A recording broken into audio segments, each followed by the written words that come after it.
Dirty Sports Podcast. I said, welcome to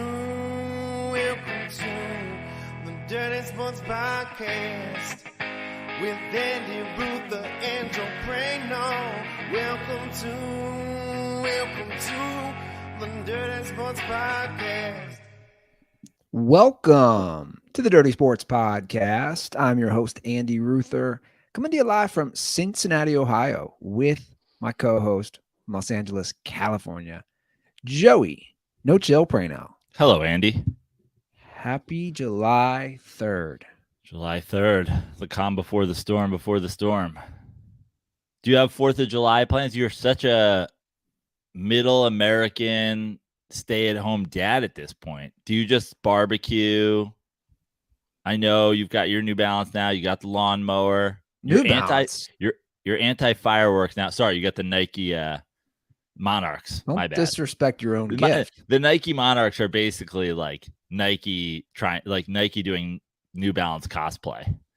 That was like their answer to the New Balance dad shoe phenomena. I know you're anti-fireworks, which I appreciate. Well, I have been for a while. Yeah. What's the plans? What's Daddy Ruther plans? What's Bandy Andy doing? Well, we have a community pool, but still haven't been out there. You have a young one. The heat is a lot. So I think, because you got to be able to go inside. I think the plan is maybe go to the in-laws. We'll do that in air quotes. They're basically in-laws. Go to her folks. They have a pool. They have a pool at their house. That way, she gets out. We can take her inside.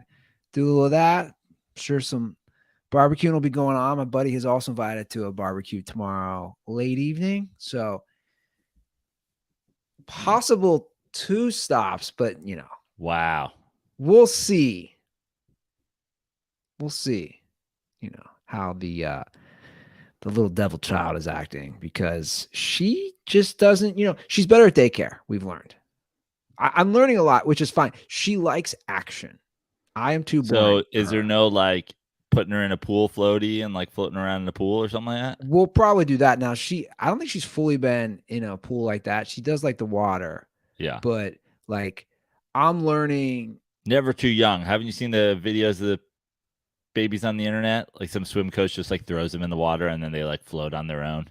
It's I haven't seen that. It's pretty wild. I think it's kind of a good method. I'm not gonna lie. But at what age are they doing that? Oh, pretty young. Not the this kids young. just pretty young. But check it out. Check it out sometime. I mean, you should pull it up. You should pull up right now. I mean, we're on StreamYard these days. Put up baby float swim class monster swim coach or whatever.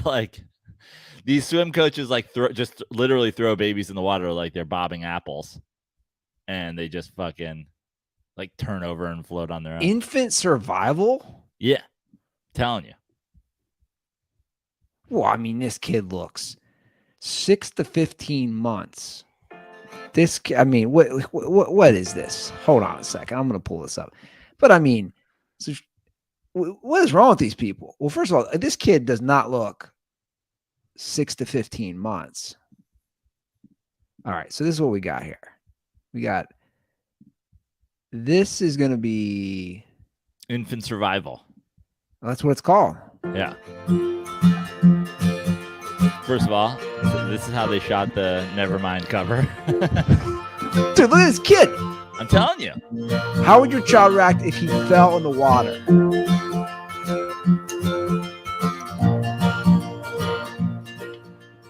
Dude, what is happening? I mean, the truth of the matter is, it isn't hard to survive if you're in the water. You float. Dude, this is nuts. I mean, here's the thing. This is nuts. I'm definitely doing this with my kid. 100%. I might even force my baby mama, should I ever have one, to do a water birth. I think this is the best shit. This is insane. I'm telling you. This is what. But here's the thing. Like Isla can't. She can't flip from her back to her stomach on her own yet. Not on land. I can't do somersaults, but I can in the water. These are young kids. I'm telling you, dude. I can't get over this. But this seems nice. This is like infant survival. This isn't like. But I mean, clearly they're not taking verbal directions from they're infants. You know what I mean? I mean, I assume that I assume you don't have to be like a specialist to put a kid in and then like facilitate them rolling over once or twice till they figure it out. Now, I know parents are a little like, everybody's so tight buttholed with their kids. Everybody's so like worried and panicked. But like my kid's doing, I'm dropping my kid off a bridge and figuring like he's gonna figure out how to float. Dude, she goes crazy if she gets water in her nose when I give her a bath. Yeah, this is full immersion. Yeah, but it's because it's uncommon for her. You got to get it. You got to make it a common thing for her. I remember the face I made the first time I took a tequila shot. Now it's smooth and easy, I mean, these are okay. We infant survival class in Cincinnati. Well, I know there's a little swim school by us. Okay. Also, I think I want to become an infant survival teacher because it looks like just throwing babies in the water and hoping that they turn over. And if not, knowing CPR, which is, I know CPR. Well, this is one with a 9-month-old thrown into a pool. Oh, yeah. Dude, those were like babies in the pool. I've seen ones where they like toss the baby, where they do like baby throws. Oh, we're about to watch one. I mean, this is crazy to me though, because see, Andy, you were like, we got to make the show stretch today. I was like, I got you, dog. Drowning babies. Okay, this is a Colorado mother throwing a 9-month-old. 9-month-old. Sorry. Don't hit that one. Yeah, hit that one. 9-month-old son thrown into a swimming pool. He surfaces within seconds. A method used by a swim school in Colorado Springs. They teach infants how to surface should they accidentally fall into the water. Mom Crystal Meyer says she believes in this school's techniques. I put my trust into the instructors and to what they do. And so there's no doubt. And I love watching the progress. She has since lost her baby and floated down a river. I mean, she just tossed that kid into the pool. I'm telling you, dude. During their training sessions. But why isn't the kid sinking? Because you don't sink. Humans don't sink. I know, but you would think at some point. Well, I mean, this instructor's right there. Right.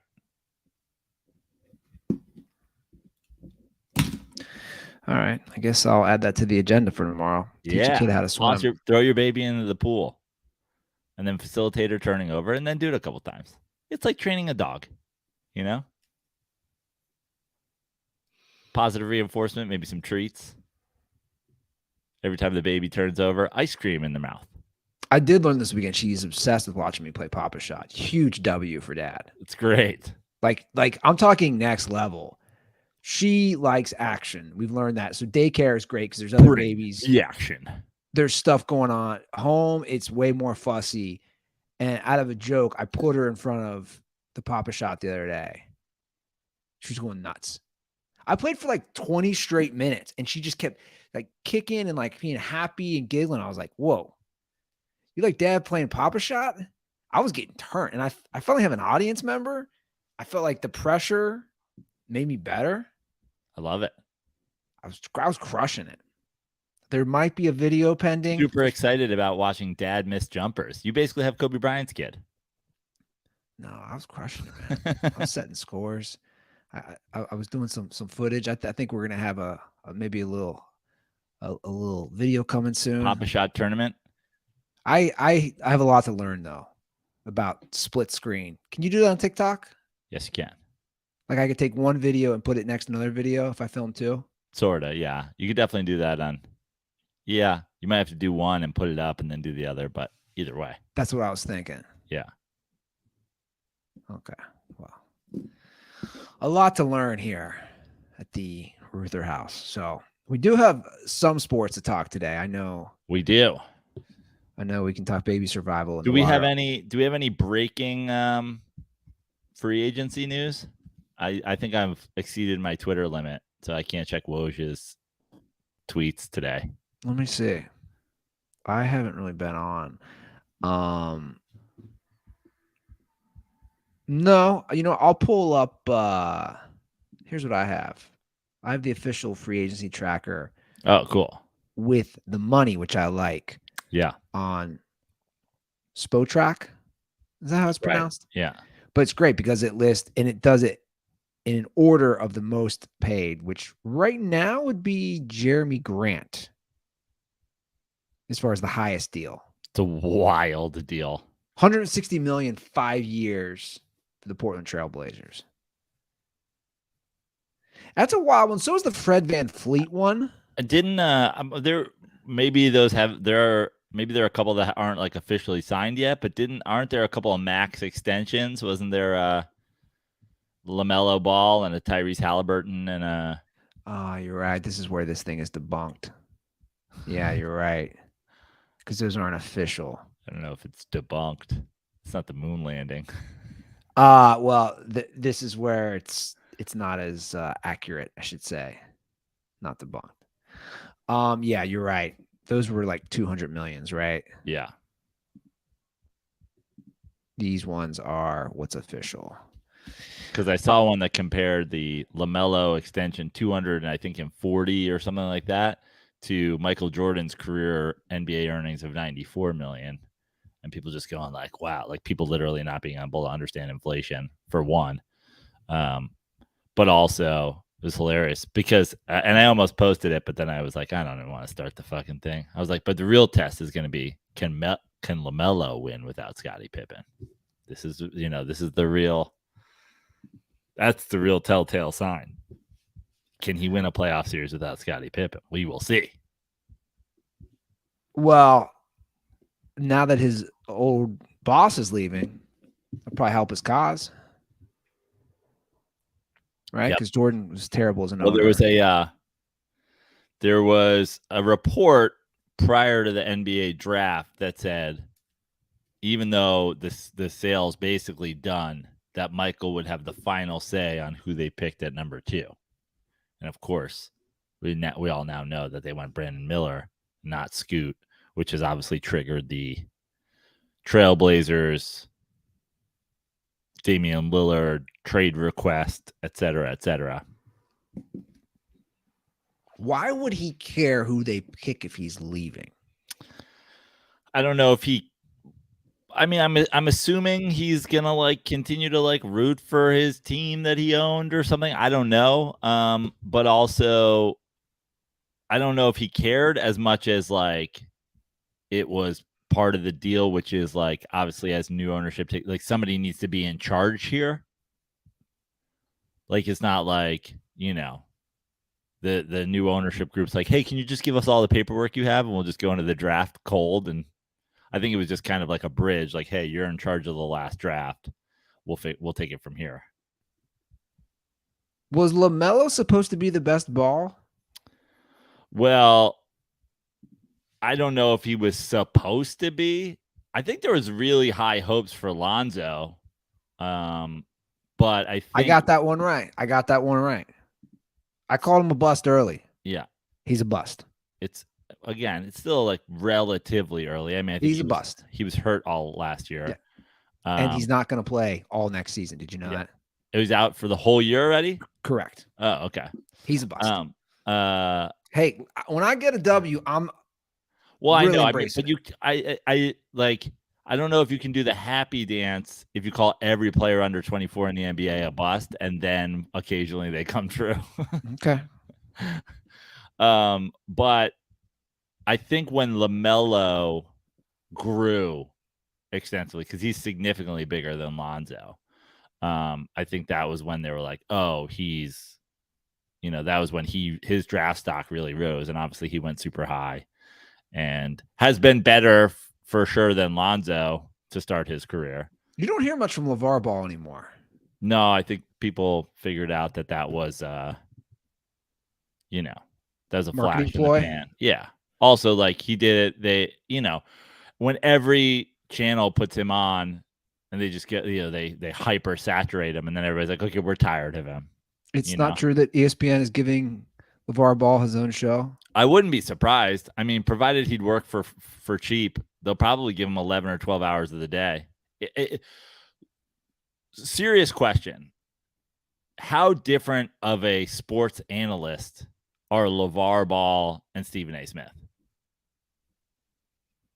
I mean, if we're talking about incompetent, uneducated, loud, goateed black men that scream absolute nonsense, LeVar Ball is Stephen A. Smith?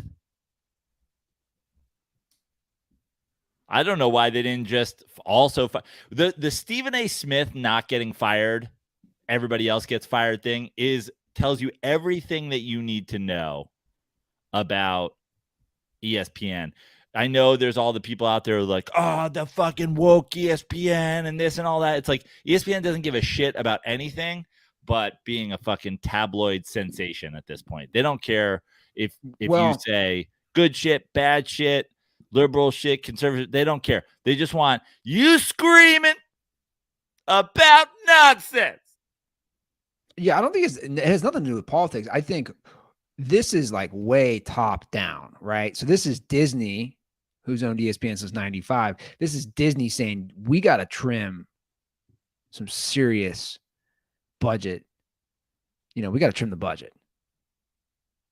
But Stephen A. Smith makes more than anybody. I don't think more than Pat McAfee. Well, okay, yeah, but the new guy. But Stephen A. Smith is the guy that like they always talk about how much he makes. And he's the only one that gets to stay, even though he provides absolutely no analysis. Reportedly makes $8 million a year. That's a lot of money. It is a lot of money. I have a feeling it's more than Susie Colbert was making. Yeah. And Jalen Rose and Jeff Van Gundy, all those guys. Jeff Van Gundy's still driving a Honda Civic. I don't think he makes $8 million a year. I didn't know he was calling finals since like 2006, 2007. Yeah. So they got rid of everybody. They did keep Stephen A. They're obviously adding Pat McAfee. But also we've seen this through the duration of even our show. Like the sports media landscape has completely changed. I saw a good interview with Dan Patrick, or not interview. I saw what he was saying on his show, and he's right. And we've said this. You and I have both said this on our own show. He was like, what's the incentive to watch SportsCenter? You just pick up your phone. Oh, I need the highlights of the Braves Mets game. Cool. I have Twitter. I have Instagram. I have TikTok. Like, what's the motivation to watch Stan Verrett and Neil Everett? And I like those guys, for the record. I thought they were a great duo, but they were cool when they came out, when ESPN LA was a thing 15 years ago. But they have to basically figure out what they're going to do. And obviously they're sinking a lot into McAfee and keeping the arguing. But I mean, you look at the numbers; those don't do numbers, man. That's what I can't figure out. They take them and they do clicks after the fact. You're right. It's just repurposed for social media, so that people can argue. They put them in a room they throw them in a room with refrigerator magnets with topics on it. And he puts together a nonsensical thing. Dame Lillard can't go to Miami. It's too humid. This man can't handle the humidity. You telling me this man who couldn't get it done in the Pacific Northwest, where it's cold and it's fucked, and it ain't wearing and tearing on your body, is going to go down to Miami in June and win in the finals? This man couldn't win in an air-conditioned city. He going to win in a sauna? You're like, what the fuck am I watching? And then they put it on social. And people this man's humidity meter is malfunctioning.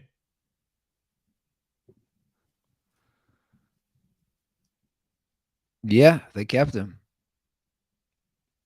You know what my question is? All these people leaving, especially a lot who've been around for a while, Keyshawn Johnson, Max Kellerman, Jalen Rose. What's the pivot for all these people? Do they just start their own podcast? Yeah, probably. I assume, right? Say, look, I got a big following. Jalen Rose should show up to Showtime's basketball. Like Showtime has all these like basketball video podcasts or whatever. He should be showing up to Showtime. He's just like, I want that Showtime colored red carpet rolled out. I'm walking in. I'm about to throw all the peoples under the bus on the like Fab One podcast or whatever. Last Fab standing. But the question is, like, the serious question is, where are the I just feel like everybody got fired. Who's replacing these people? Who's doing the coverage for the NBA playoffs? Is it JJ Redick? Because the crazy part is, who hasn't been fired is JJ Redick, Kendrick Perkins. Like, that's a conscious decision. You're keeping Perkins over Jalen Rose, which is an interesting choice. Now, probably Perkins is cheaper. Yeah. I just don't know who they're going to have. Basically, ESPN Radio is like retired. Stephen A. 100% 24/7. So it's like half the day is Pat McAfee show, half the day Stephen A. Welcome to the NHL Stanley Cup Final. These motherfuckers on ice. I went to Disney on Ice with my kid a couple years ago, and that's when you take Disney and you put it on ice. I didn't know that the NHL is basically the NBA on ice. Well, remember, he was doing UFC. I don't know if he still was. And then everybody was critical, like legit UFC people. Yeah. Were critical of him when they had put him in that discussion, and they're letting Stephen A. embarrassing himself. Yeah. And people were like, yo, like, this is a sport you know nothing about. I'm going to take Hasbulla over Conor McGregor every day of the week. Pound for pound. Pound for pound. This man's 17 pounds. He can lift triple his own body weight. He like a spider.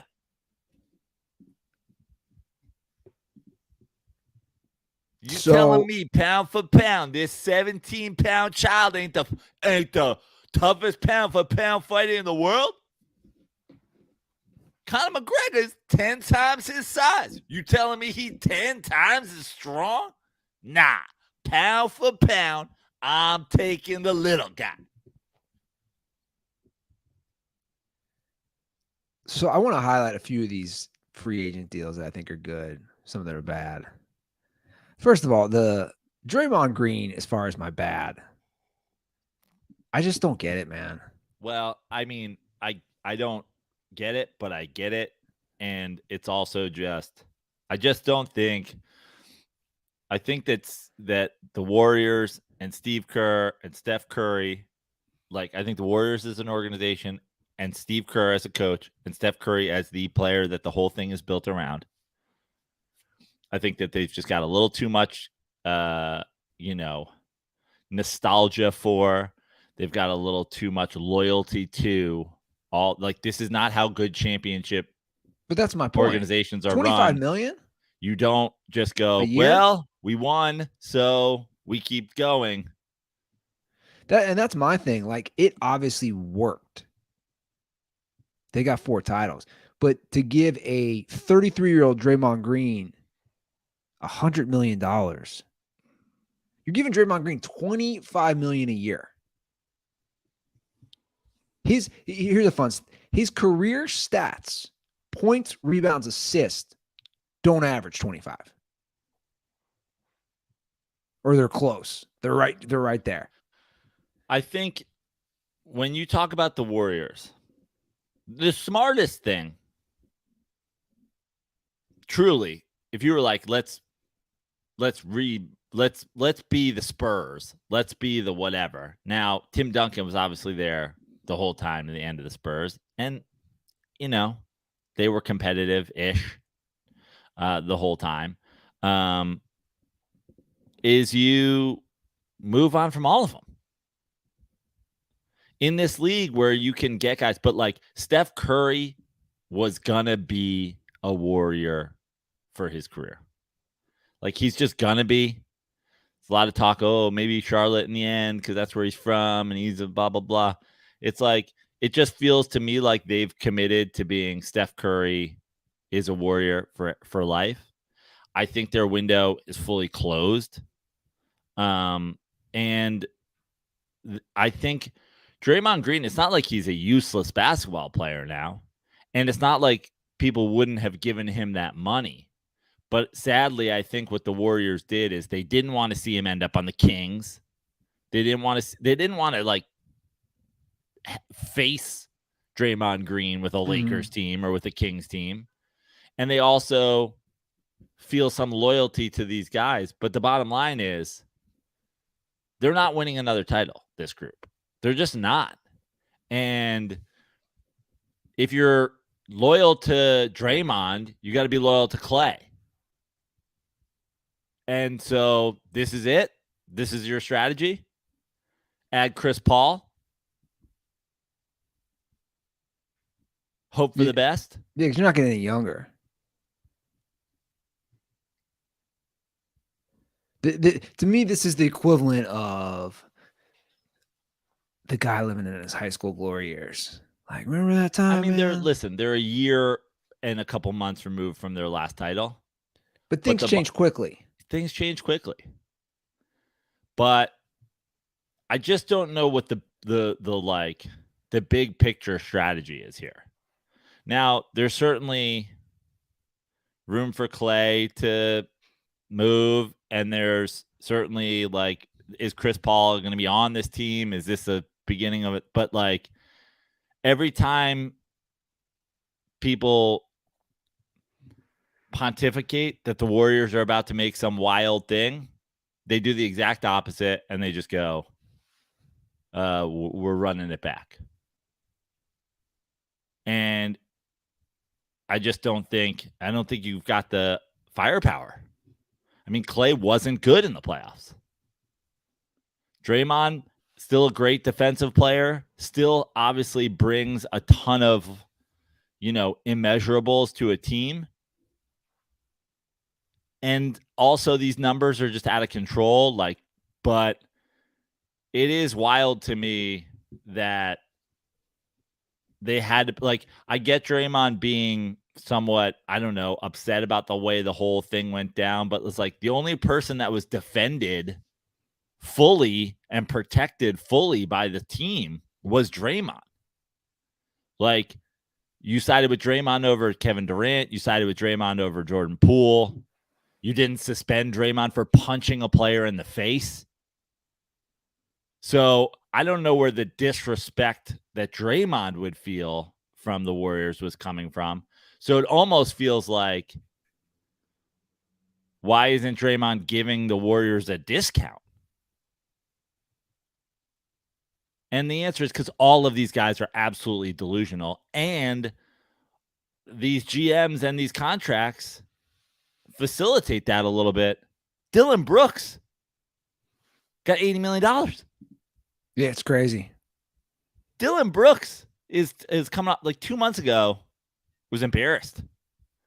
That's like the guy. That's like the submarine guy floating to the surface today, and then flipping him over like he's one of those infant swimming babies, and somebody handing him $10 billion and be like, make another sub. It's like, bro, he's dead. He's a dead body. They're like, but he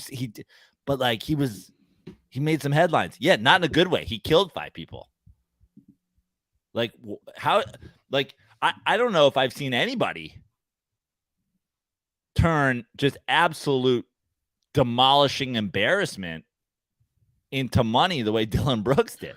Well, obviously there's a lot. Dylan Brooks, after when they finally buy out this contract, 8 months from now, him and Stephen A. Smith should have a show together called, Lighting Money on Fire with 2 Loud Idiots. I mean, look, there's a lot of money to go around. We all know this all started whenever the new collective bargaining agreement happened. I don't know, 5 or 6 years ago. There's a lot of money. Guys are making a lot of money. And then you see some signings where, you know, I understand certain guys are older, but then you just kind of laugh. You're like, oh, Russell, and I know he's almost 35, but like, oh, Russell Westbrook at this point is worth 7.8 million for 2 years. Like, it's crazy how it all works and how it's structured. It is. The wild thing is too, is just how many of the, like, there's not a ton of rhyme or reason in the NBA contract. I mean, Austin Reeves, I feel like they got him for a bargain. I think they did. I was just going to say that. What did they get him for? 4 years, 58? 4 years, 56.2 guaranteed. I think the Lakers, and I'm biased, obviously, because I root for them. The idea of paying Dylan Brooks fucking 80 million, like 40% more than you pay Austin Reeves for the same amount of time is insane. Yeah, it's ridiculous. It's absolutely ridiculous. I think the Lakers have made good moves. They got Reeves for that. They got Rui Hachimura is going to be more. 3 years, 51 million. They re-signed D'Angelo Russell. They are bringing it back. They added Gabe Vincent. There's been a lot of kind of low-key criticism of the D'Angelo Russell thing because of how bad he played toward the end. But no, I think he played overall pretty well. And it is a lot of money for maybe what is, but I believe it's 2 years. Was it 2 years, 37 million? It's 2 years, correct, 37. So it is sort of maybe a lot of money, but also he has those games where he, again, for a team that you're not really worried about making the playoffs, you're more worried about staying healthy. D'Angelo Russell does have the ability to be like a 1-2 with Anthony Davis while LeBron rests or is hurt or is pretend hurt or whatever, and go through stretches where he plays great for 2 weeks and pseudo carries a team against maybe some shitty competition. If you strategize it right. Also, I feel like D'Angelo Russell has potential, not that this is necessarily their plan, but of maybe being moved if needed, because you're paying him enough where a guy that you would get back in a comparable contract situation could be a valuable player for a playoff run the way he was to this team last year. But I don't hate it. A lot of people, that was the one that people were like, nah, and I'm like, I'm kind of fine with it. The move here, I think, if you're the Lakers, which I said, is you were great at the end last year. So you figure if you run it back and you were the best record after the trade deadline or whatever, that you should be a top 3 or 4 seed, or even 5. I mean, just get in, and then you have the ability to take a big swing at the deadline because you have LeBron James and Anthony Davis, and you never know who just wants to take a shot with you guys. Do you like the DiVincenzo signing? I kind of do. I mean, I think I've always liked DiVincenzo. I think he's, turned into a halfway decent 3-point shooter. I mean, he's kind of the thing about DiVincenzo to the Knicks is he's not a whole lot different than Josh Hart. Josh Hart plays a little bit more defense, but just scrap. I mean, this Villanova, we're putting together a full-on Villanova squad. First of all, I saw a lot of calls for Jay Wright becoming the head coach. Yeah, I wouldn't hate it. But putting together this squad of guys who sneaky athletic, tons of effort, constantly trying to improve their games. At the price tag, I didn't mind it. And then I just think he fills a good hole for them. I think he's just he's one of those guys. and this goes with kind of all of these Villanova guys. It's like these guys haven't been in the league that long, but they already feel like scrappy vets that you can kind of really trust. I mean, DiVincenzo was big for the Warriors. I mean, he stepped it up, when they had some injuries. He hit some big shots for them. He's like, sneaky athletic. I like it. Yeah. So you have Hart, Brunson, DiVincenzo, and they all won a title together at Villanova, right? Yeah. Yeah, that's crazy. Yeah, very similar molds, very similar mentality. But again, it's a Jay Wright, a product of playing with Jay Wright. Yeah, I mean, look, some of these deals you just look at them and you go, that's a lot of money. You look at the Fred VanVleet, you're saying 3 years, $128 million.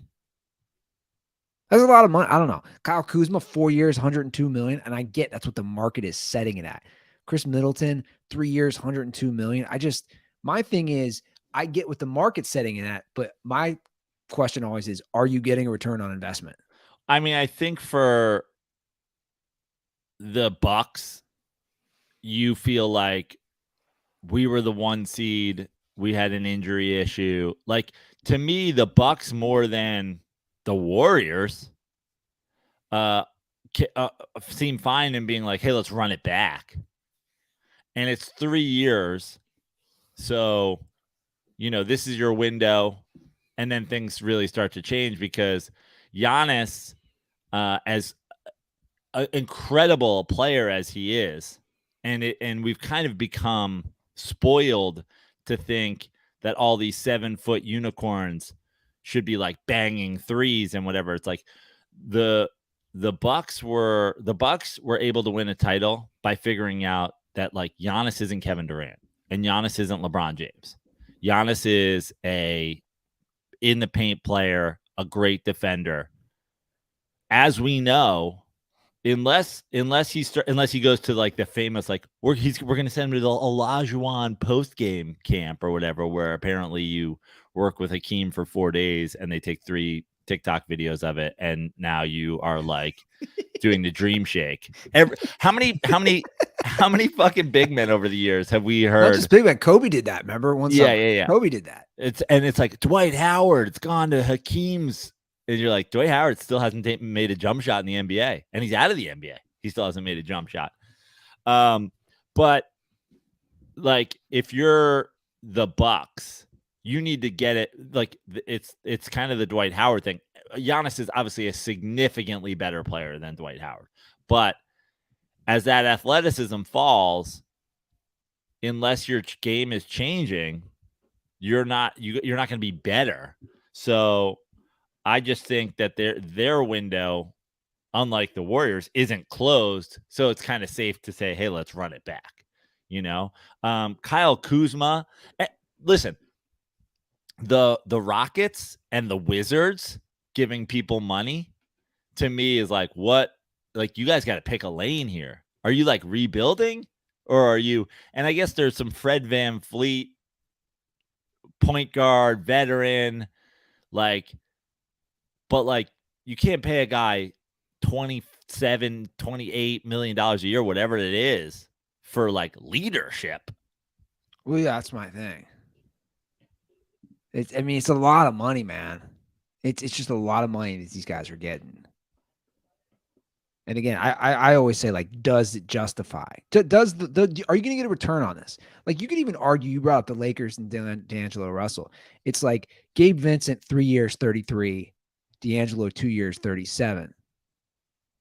There can be an argument made. The Lakers are going to get a better return on investment with Gabe Vincent.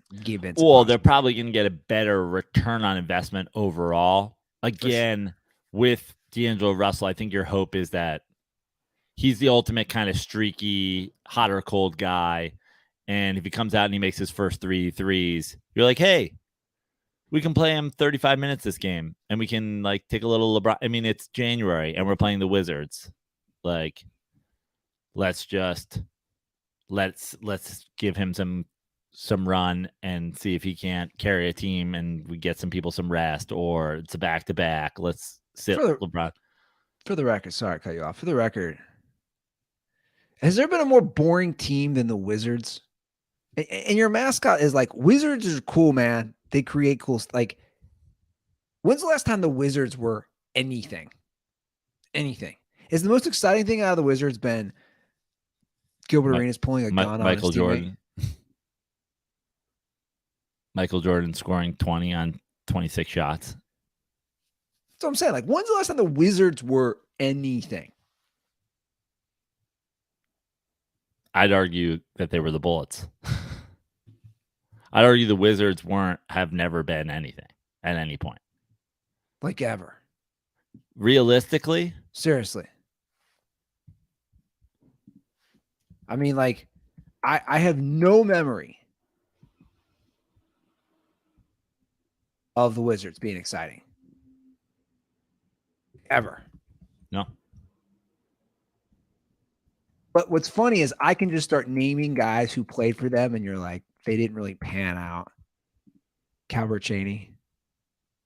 Well, Calvert Chaney. What's his name? Calvert, I believe, right? Well, it was Calvert Chaney, right? I don't even know. Yeah, it was Calvert. Calbert. Oh, okay. Shows what I know. Who was another Wizard? Matt Googly. Was it Gugliotta? Oh, yeah. Googs. Googs was good. Googs was a player. These guys weren't even Wizards, though, right? Those are Bullets. Ah, you're right. Dude, they are a terrible organization. Yeah. I'm going through. So they won the finals in 77-78. They haven't been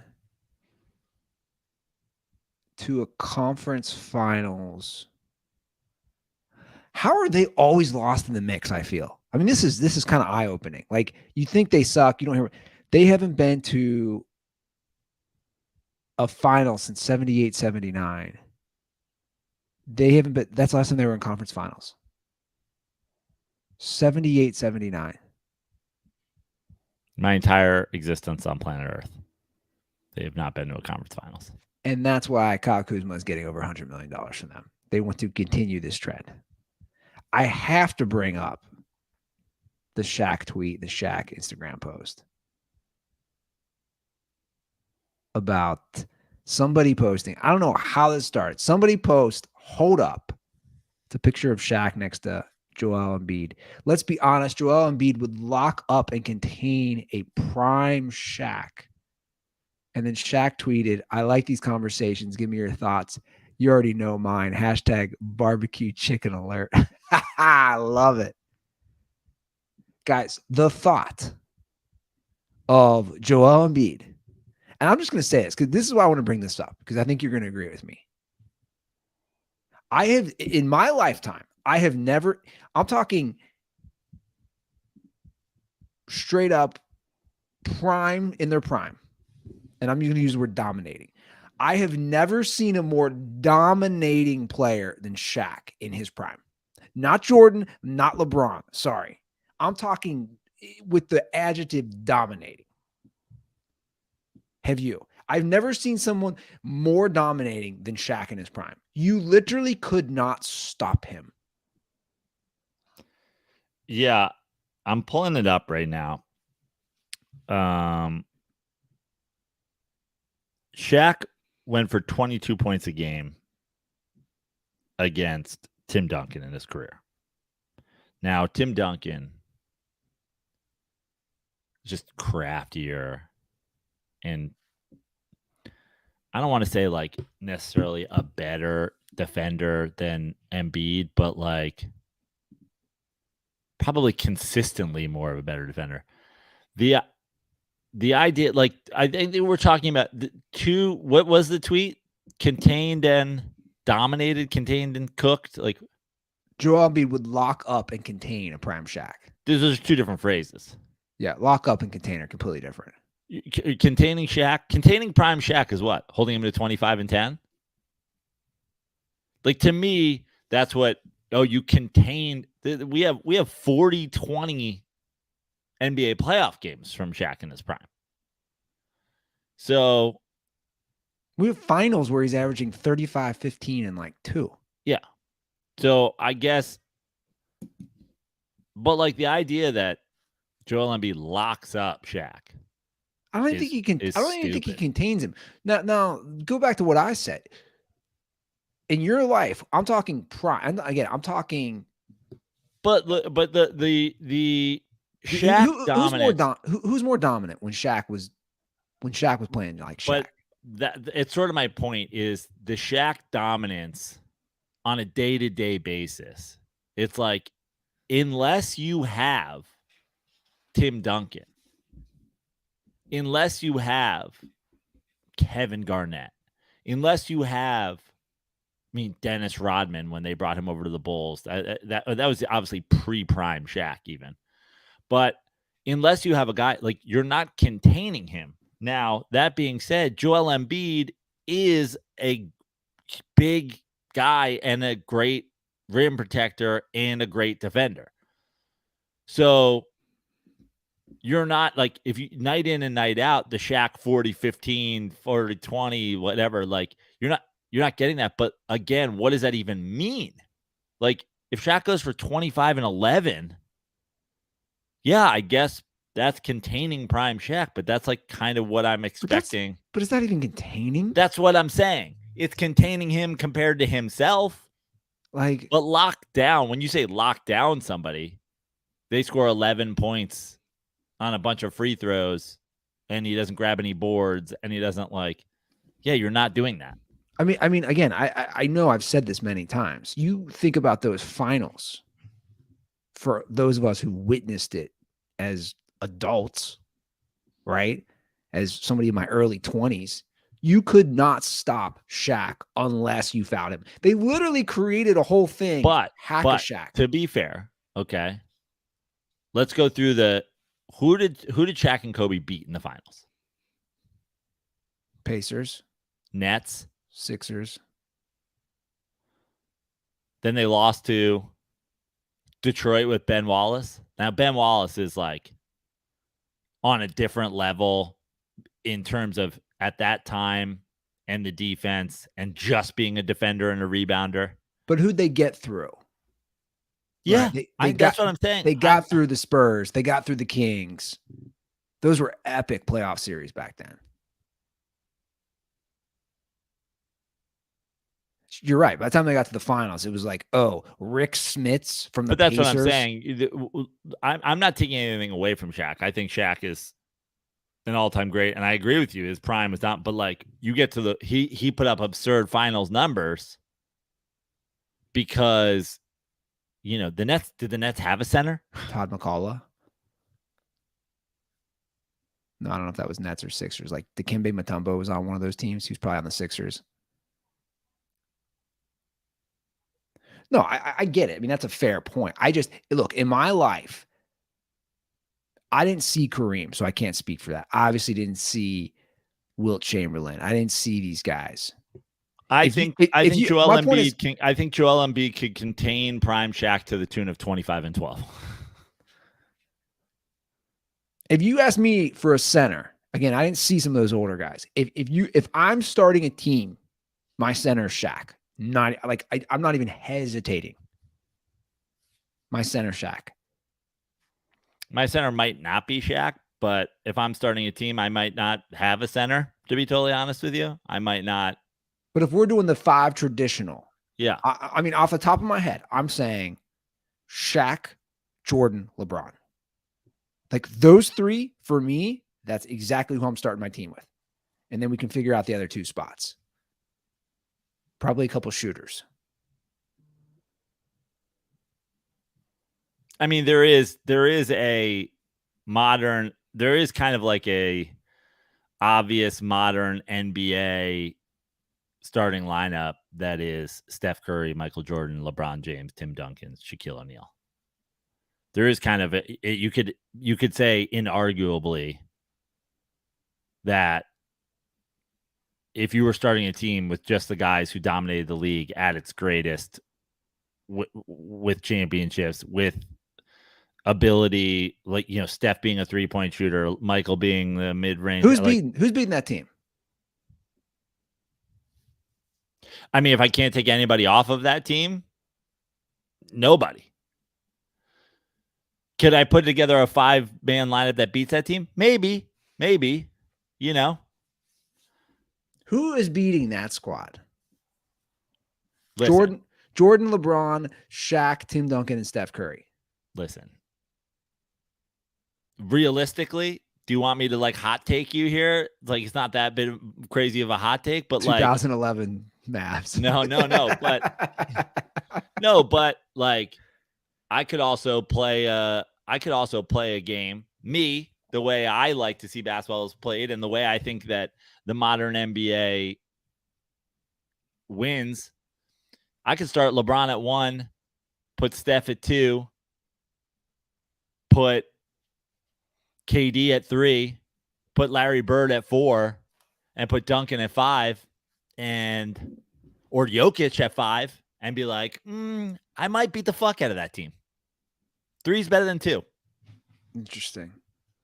Yeah.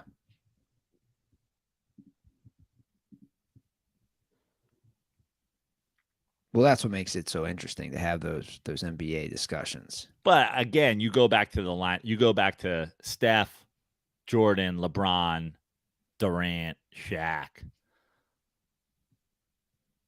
If I can't take anybody off of that team, like, yeah, I don't think you're beating them. Yeah. Everybody in their prime. It's nuts, man. I don't think if you decided to play the strategy that I just gave you to beat them and you went Jokic, Bird, Magic, like I think if you don't have LeBron and you don't have Steph, like I don't think Magic, Bird, Jokic, and KD plus I don't know who's our other guard, Kobe or whatever. Obviously Kobe's not it, but I literally ended a group text with a Kobe discussion like recently. Somebody was trying to hit me with the killer instinct. I was just like, literally, this person hasn't responded. I take pleasure in that. And all I said was he was 6 of 24 in the NBA Finals, 2010, in a Game 7, and 1 of 6 from 3. I said Jordan would never do that. LeBron would never do that. They wouldn't. Not in a Game 7. Don't talk to me about killer instinct because that's actually the opposite. Hasn't responded. By the way, if anybody ever wants to have the Kobe, that's my go-to. Just remember that. 2010 NBA Finals, Game 7. I love it. But my favorite part is like you're an alcoholic who's now a sponsor. You know what I mean? You're like, I've been there, man. I've been in the shit. Sit down. Let's talk about it. Call me if you're ever going through some Kobe moments. I got you. Yeah, you're right. It is. It is like I love it though. I love it. It's just like I don't know. I am fascinated by marketing at this point in general, just across all facets. And in the sports marketing, which it'll be a nice lead in for Major League Baseball. Like I mean, we all know that's a major problem they have is marketing. And I think we have the All-Star game coming up, and you could argue like we need to market good, like the best players, but also maybe players that can be marketable. I don't know. You know what? So let me tell you about baseball and marketing and the story and whatever. So the other day, I'm watching the Mets game, and it's Gary, Keith, and Ron. Gary brings up the Ohtani 493-foot 30th home run, I think 20th home run of June or something like that.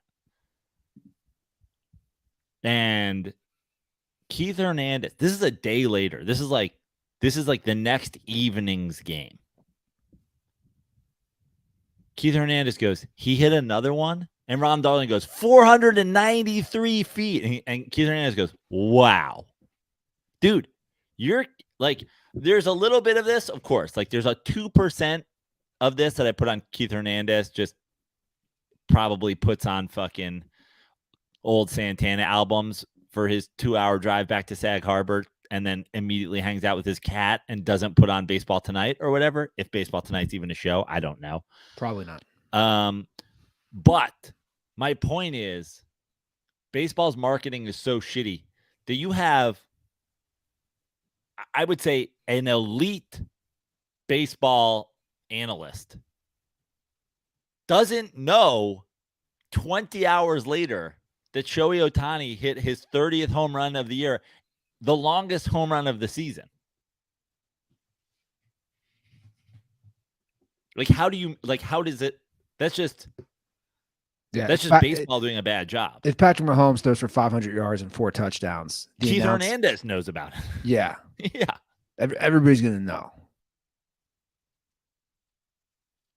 I know. Did you fuck with the match at all? This is a sidebar. I watched some social media highlights. What a disaster. Like, I didn't watch it and I didn't get to, like, because you can't, it's not out there. You can't watch it.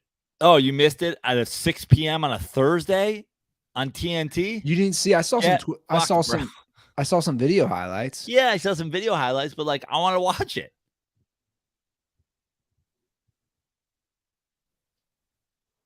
I think apparently Kelce's a pretty good golfer. Yeah, he's decent. I think he's probably third in that group, although I didn't watch it. I'm assuming he's better than Clay. Steph's the best golfer in that group by a long shot. Yeah, Clay. I saw some Clay struggle moments. Is what I saw. I'm supposed to be playing with our boy Tug today. That's why we went a little bit early. Well, you can be talking. Kelce was talking a lot of shit. Yeah, that's what Kelce does. He talks a lot of shit. He'll be up at the Tahoe tournament, I'm sure. I think I told you about from last year. He was at Lucky Beaver till like 5 a.m. and then would chug a gallon of pineapple juice. Show up on the course 3 hours later. He goes hard. Goes hard. I mean, it's funny. Kelce's pacing. He's going to be up there for arguably best tight end of all time when it's all said and done.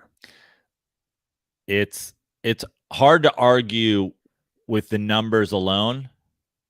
Obviously, he's not the blocker that some other guys are. He's not asked to do that as much. Not that he's a terrible blocker by any means, but he's not really asked to do that as much. And his numbers have gone bananas, obviously, since Patrick Mahomes. But even before, but like for sure. There's been some guys historically that are like, good out of the gate, and then they slow down. Like, but you know what? They've gone up in receptions. Like if you look at his 3 years prior to Mahomes starting, 1,100 yards, 1,000 yards, 1,300 yards. My point is like, his yards really. Yeah, but what about his touchdowns? And his touchdowns have gone up for sure, but like his touchdowns of 3 seasons before, 4, 8, 10. Since Mahomes took over in 2019, 5, 11, 9, 12. My point is like, he actually doesn't have as many touchdowns as you think. He only has 69 for his career. But he's on 1, 2, 3, 4, 5, 6. He's on 7 straight 1,000-yard seasons. Like, he was doing it with Alex Smith or whoever they had playing quarterback. Yeah, also Alex Smith. You remember there was a time where they didn't throw a touchdown to a receiver for the whole year. True. I mean, I know Gronk fans are just ride or die loyal. Like, they're going to argue that forever. I mean, neither of us even had him at 1. Although he came back after we did it. But now we both had Gonzalez, right? Gonzalez, I'm a low-key fucking Antonio Gates guy, too. When you take all the things considered, the blocking and the...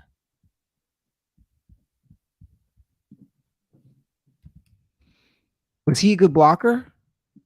He wasn't a bad blocker. Like that's the Gronk's obviously a great blocker. Sure. But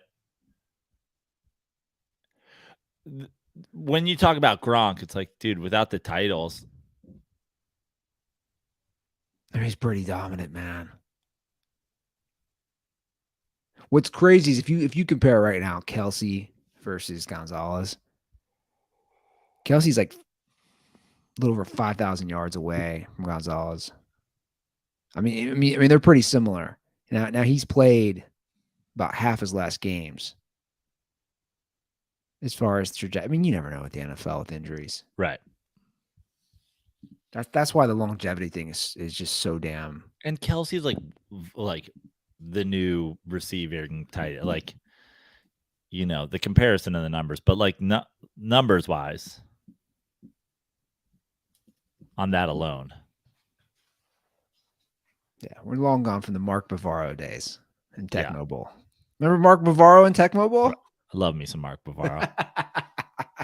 Like shrugging off guys, dragging dudes to the end zone. I mean, there's some pretty good Mark Bavaro real life highlights too. You've seen the one where he takes like 6 dudes with him to the end. He was a nice little piece for the Giants. Yeah. The Giants were low key. It's funny, Giants were one of my go-to Tecmo Bowl teams. Yeah, man. Joe Morris. Joe Morris was nice. Phil Simms was nice. Lawrence Taylor was like Mr. Interception, like back on the day.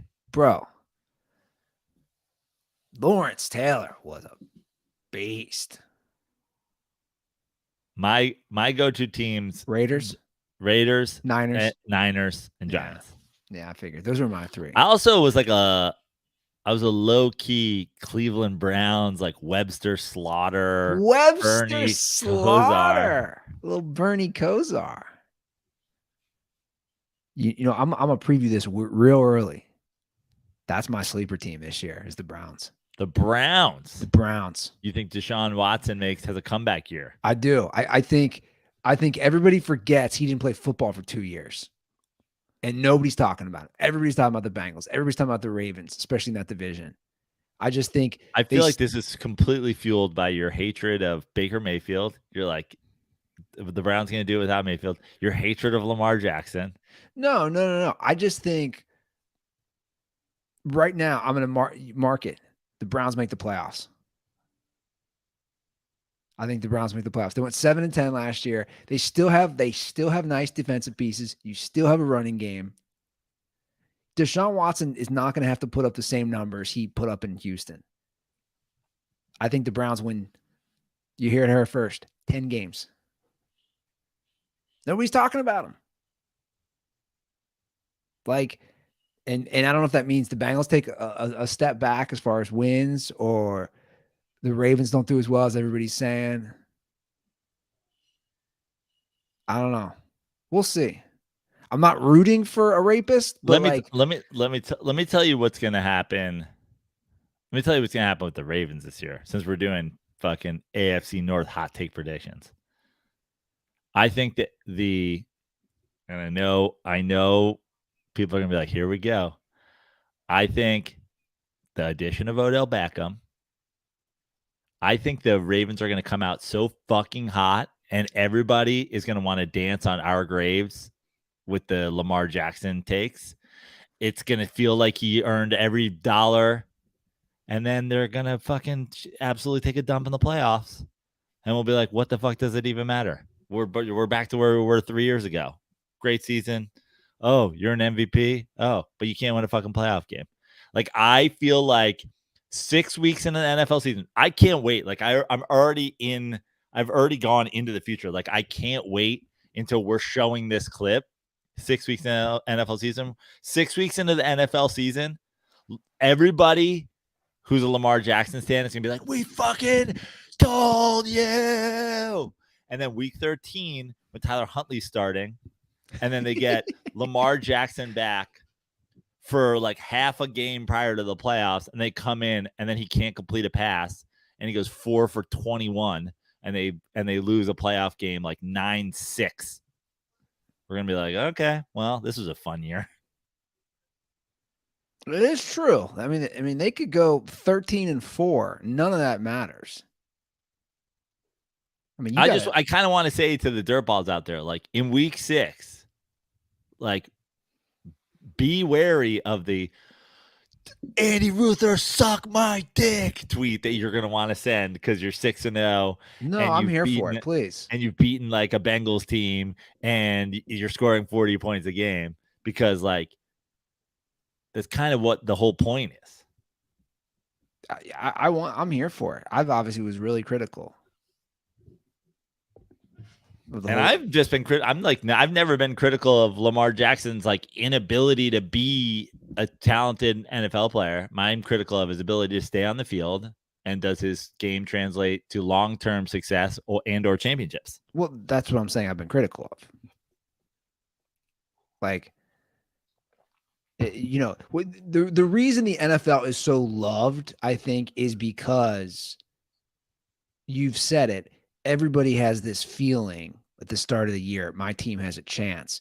Now, a lot of those feelings are stupid, but it is a league where you're like, where did this team come from? And could legitimately make it to the Super Bowl. I don't think you can say that for most sports. And I think that's why everybody gets so turned. But like, you know, we all know there's going to be a team come out of nowhere. And that's what makes the league so great. I think the Jets might be overvalued right now, like as a prime example. It's still the Jets. It's still the Jets, but they would have been really good last year if their quarterback was competent. And Aaron Rodgers, you know, he might be a little distracted by being the vice presidential nominee on RFK Jr.'s ticket, but I still think he's going to be better than Zach Wilson. I was wondering about that dynamic, those two. Not RFK and Aaron Rodgers. I was wondering about Zach Wilson and Aaron Rodgers. Well, I just saw a picture there and I was like, what are these guys talking about? Yeah. I have a feeling Aaron Rodgers might bang Zach Wilson's mom at some point. Like, it wouldn't surprise me. Just as like a fuck you, you're the mom, you're the MILF hunter. I'm going to just like a pissing on the rug, like dog marking his territory. Oh, you're a MILF guy? I'll out MILF you. Yeah, just, I don't know, man. She came over. We smoked a little weed, maybe took a little peyote. I don't know. Yeah. Next thing you know, I got your mom on the floor. Yeah. A-Raj, did you bang my mom? He's like, not physically, but we were in one of those heat tents where they fucking, you know, they get the temperature up to like 200, and we were on mescaline, and she did take off all her clothes, and our auras definitely banged in the air, although we physically didn't touch each other. He's like, you aura banged my mom? Yeah. No, 100%. Either that or Aaron Rodgers, just to show dominance, like soaks with his mom, like a little BYU nudge. Ooh, a little shout to the Mormons. Is it soaking or docking? I forget. Soaking. Docking that's what I used to say. And you would be like, no. What's docking? Docking is, I think, when you do penis to penis tips. So is that like what gay Mormons do, or just? No, I think that's just like penis tips, and then somebody pulls their like uncircumcised thing over you, and now you guys are just docked like some sort of Mandalorian fucking it's like rocket hide jets. and seek. It's like hide and seek with penises. Yeah. All right, episode 950, the docking episode.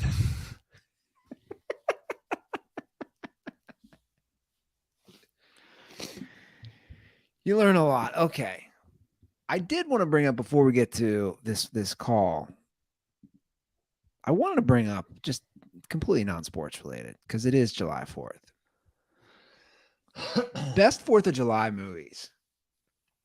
Are there 4th of July movies? Well, this is where we do the whole Die Hard debate with 4th of July. Yeah. So like you'll hear it, like as far as Die Hard with Christmas, the analogy. All right, here's what jumps out to my head as far as 4th of July movies go. Born on the 4th of July. Born on the 4th of July. The Sandlot. Yeah. What else is a 4th of July movie? Well, this is what I wanted to bring into it. Like the argument, the setting on a lot of the buildup is for 4th of July weekend and Jaws. Okay. That's the dumbest thing I've ever heard. But that's this why is the Die Hard fucking. That's why I said, is this the Die Hard argument? Now Jaws became the first.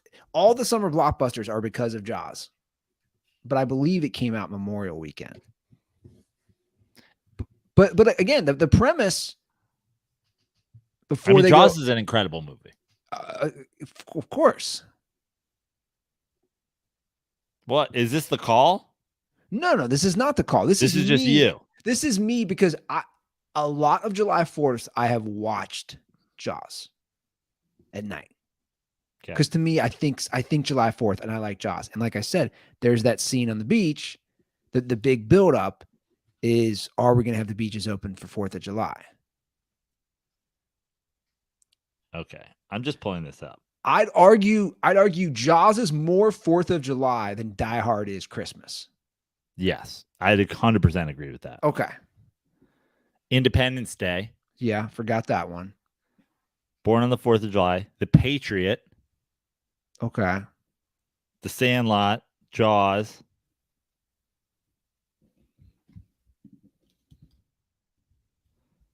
There's a movie 5th of July. So Jaws was released June 20th, 1975. A man runs into trouble while spreading his father's ashes. It's a black guy getting Jaleel White getting tased. What are you looking at? Pull up 5th of July, the movie. I think this is my answer. 2019. While spreading his father's ashes in a lake, Orlando accidentally utters a curse. He quickly finds out himself robbed, drugged, tased, and enslaved, and chased by cops. This is what Jaleel White's up to? Yeah. Did I do that? Did I get tased? You know, he used to come up to, so when I worked at the Hotel Oceana in Santa Monica, he was boys with the food and beverage director. And he used to always come up there.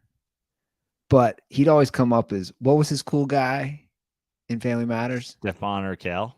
I always am like, you way more Stefan in person. I'm just going through it's tough. 4th of July movies is tough. I don't know what if you had to give me But let me ask you this.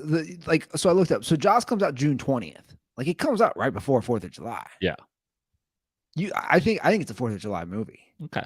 I'm okay with that. Then I guess Jaws is the best 4th of July movie because Jaws is an elite movie. Takes place in and around 4th of July. It came out, unlike Die Hard, for you fucking monsters out there, that also came out in July.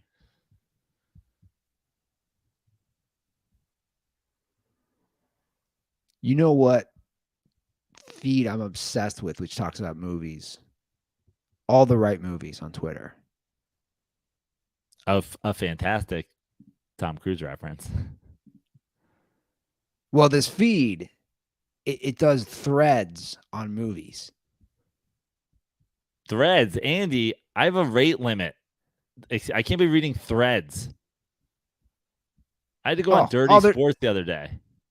It's because you're verified. We're verified. So I had to open Dirty Sports just to get. No, we're no longer verified.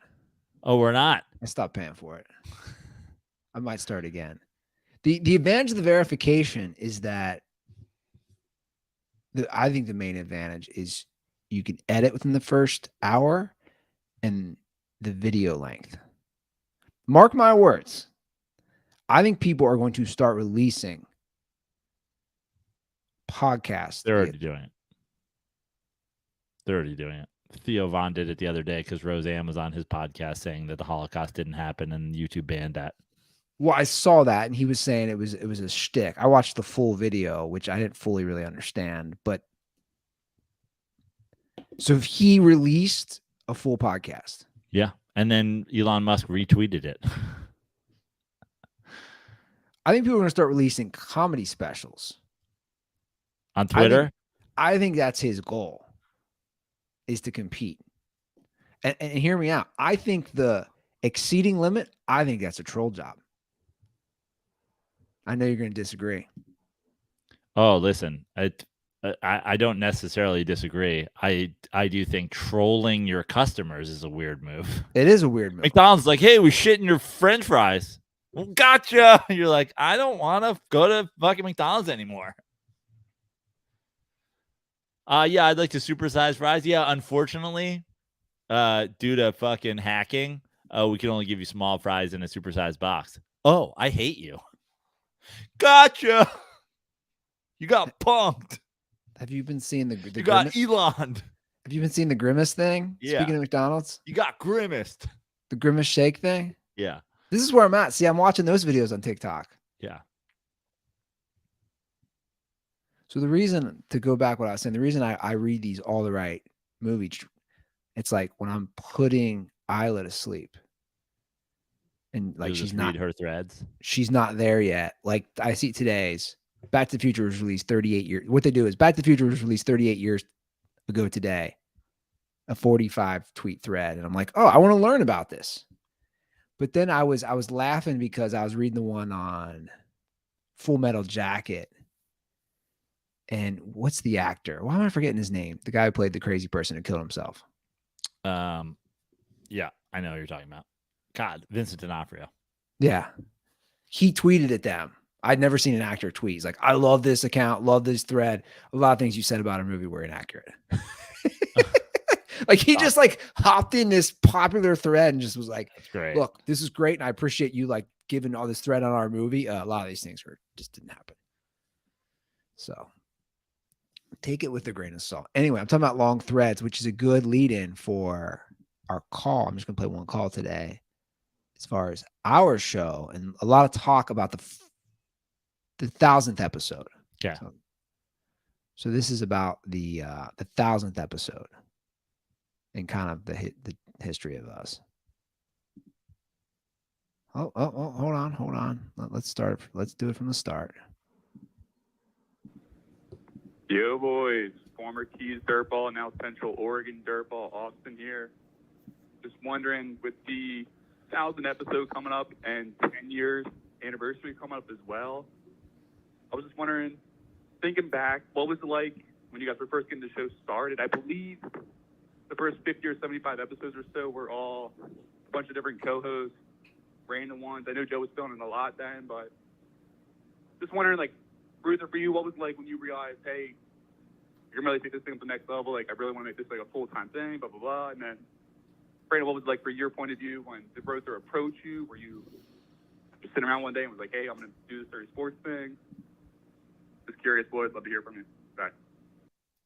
Well, maybe Joe was always the co-host.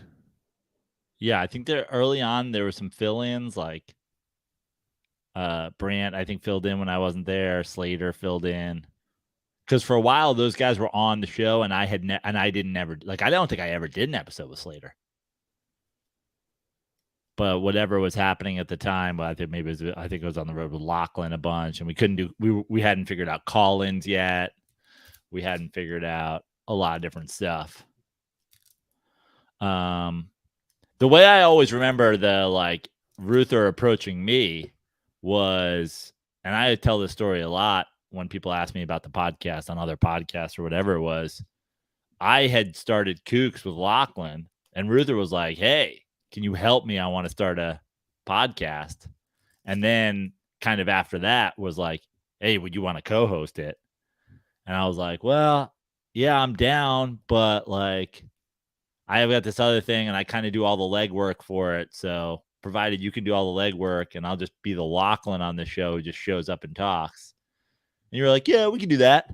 And then obviously my other podcast ended, but luckily I had that deal on paper. So I was like, well, I won't read the rundown. And 10 years later, I'll just keep showing up and talking.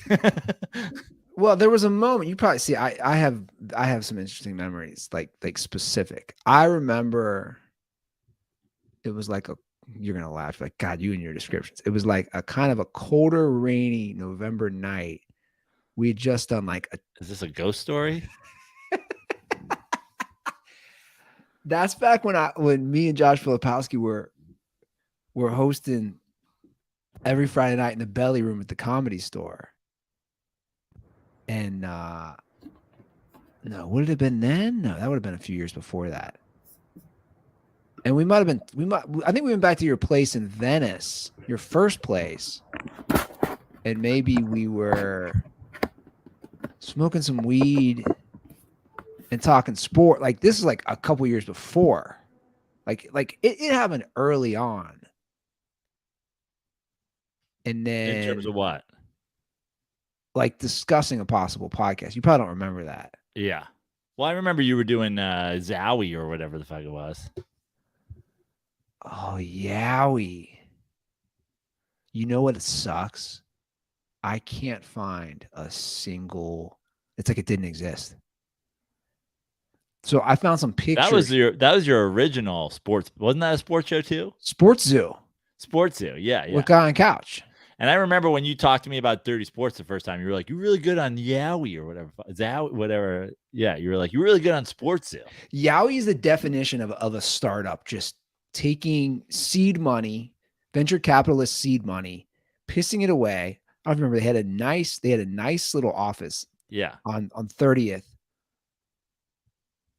in Santa Monica, on 30th and Ocean Park. Yeah. On that corner, they had a nice little office. But what was so weird about Yowie, this shows how old it was. The idea of putting it up on like iTunes at the time was like a thing.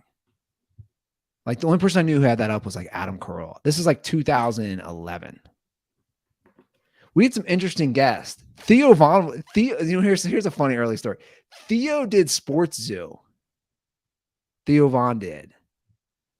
And him and Guy on Couch got into it a little. And Guy on Couch, like Theo was kind of busting Guy on Couch's balls. Guy on Couch was like, the Holocaust did happen, man.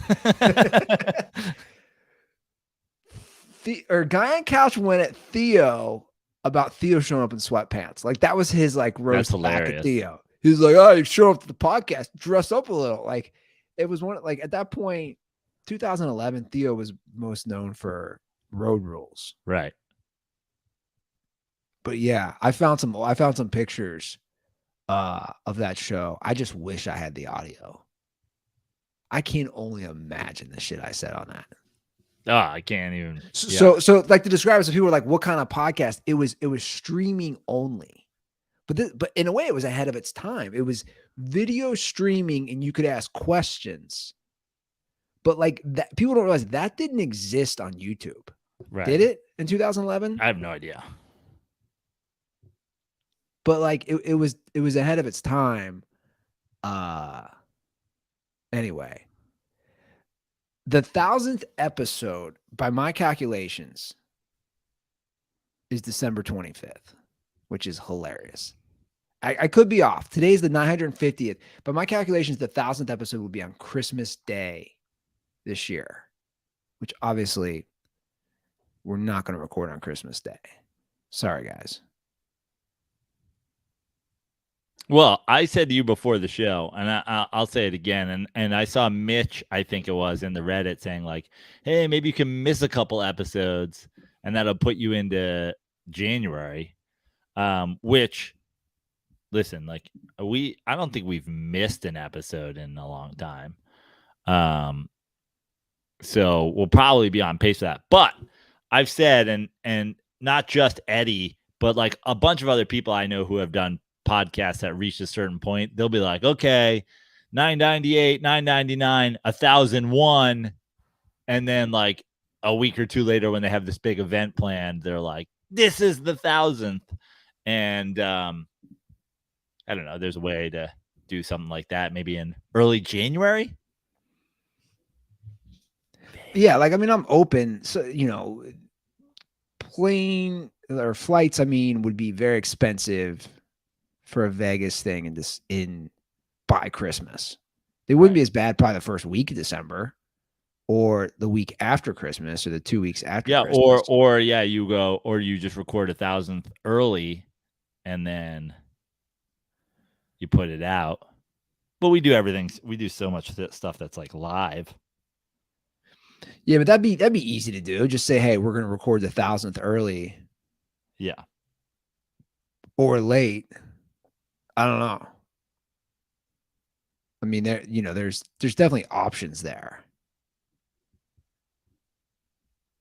I was thinking we could raise money for a school bus and tie that in. Shots fired. No, just having fun with Eddie Ip's bingo bus, which raised what, like $65,000? Oh, I think it was more than that. Yeah. A 24-hour straight podcast. That was almost 10 years ago. Yeah. Anyway, we'll figure it out. 310-359-8365. That's Sunday the hotline. Sunday the 7th of January. Your boy rides into Vegas with his either playoff hopes or first overall pick hopes on the line. First overall pick. Hey, you know what? Real quick on that. Sean Payton, a lot has been said on this show. Is he overrated? Especially from you. Yeah. If he can get Russ to rebound, like this is almost a huge resume build, not just for Russell Wilson, for Sean Payton. I guess the question for Sean Payton, overrated, underrated, is like what would, like, I don't think anybody thinks Sean Payton's a worse coach than Nathaniel Hackett, right? But what is a, like, there he is, one of the great coaches of the last generation, Sean Payton. What does that look like? Well, let me ask you this. If the Broncos win 10 games in a playoff win. Oh, great. Then Sean Payton is not overrated. Okay. That's all I want to know. I mean, a playoff win. I don't care. Honestly, I don't even care how many games you win. Like, if they win a playoff game. When's the last time Russ won a playoff game? I can tell you. It was 2019 season, 2020 playoffs against the Eagles in Philly. Thank God for that one. Yeah. Against your boys. I mean, I assume in that scenario, you're rooting for obviously Russell Wilson for sure. All right, I do like that. There's a January 7th. We could really add fuel to the fire. I'd walk into the black hole with a Russell Wilson Broncos jersey with those Raiders fans. Now, I don't know if I make it out alive to record 1,000th episode though. Then we have to do a real throwback episode where we have Bell's palsy from a traumatic brain injury. Yo fool. Broncos country, let's stab. Raiders country, let's stab. All right, guys, give us a ring, 310-359-8365. Follow us on social at The Dirty Sports. I am Matt Joe Prano on all social media. You can follow me on Instagram if you want some shows. I always post my shows there. Had some last-minute ones this past weekend. Did some of the clubs here in LA, and I'm sure there'll be some coming. But this Sunday, I'll be at Mets Padres at Petco. Even when the Mets are bad, it's fun to go to Petco. Petco is such a great ballpark. Sunday, after the Mets Padres game, I am closing the show at Madhouse Comedy Club. July 13th to 16th. Oh, that's the Tahoe tournament. Unsure if I'll be there yet. A lot of dirtballs have asked me if I will be at the celeb tournament. I'm thinking about it. July 21st, Agua Caliente in Palm Springs. August 4th and 5th, Atlantic City, the Atlantic City Comedy Club in the Claridge Hotel and Casino. August 13th through 19th, I'll be in Colorado. Shows in Boulder, Denver, and Steamboat. And then, of course, as we just talked about, the Black Hole, October 30th through November 5th, my first appearance at Brad Garrett's Comedy Club at the MGM in Las Vegas, culminating with a November 5th Giants at Raiders. You fool. All right, guys, that's our show. Let us know what you think about this whole 1000th idea. And enjoy the holiday. Send us some Miller Lite pics by the pool, by the grill with the fam. Send some poolside. I'll be poolside the next 2 days, July 4th and 5th. I'll be different pools, different pool sides, but one thing will remain constant. Miller Lite. Send me a Miller Lite 4th of July pics. Send me a Miller Lite Joe Prano Day pics. It's 44, Andy. Big Reggie Jackson, Hank Aaron. Eric Davis. Yeah. Eddie De La Cruz. There you go. It is. That's right. I'll be 42. I'll be Jackie Robinson this year. Yeah. Breaking barriers.